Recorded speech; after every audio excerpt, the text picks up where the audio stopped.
If you've ever thought that solar panels don't make sense in the UK, you're not alone. But most of the reasons people give are just not true. So here are the 5 myths that keep coming up and the facts that will really change the maths. So the first one, the UK weather isn't right. Solar panels don't actually run on sunshine, they run on daylight.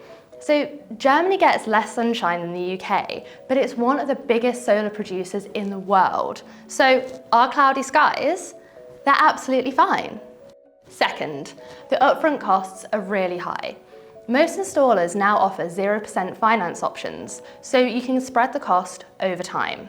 And if you're on a lower income, government schemes like ECE04 can bring the cost right down, sometimes right down to nothing. Third, your roof needs to be south-facing. So whilst a south-facing roof is ideal, an east or a west-facing roof will still generate around 80% of what a south-facing one would.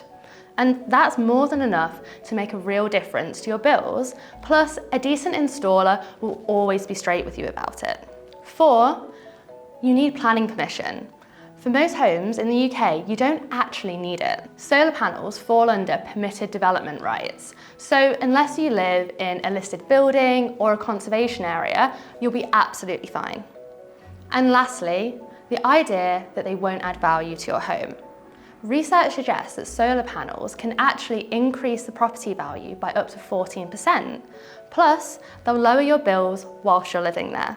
So if any of those myths were putting you off, now you know the truth. If you want to see what solar could do to your bills, you can now compare your options at uswitch.com.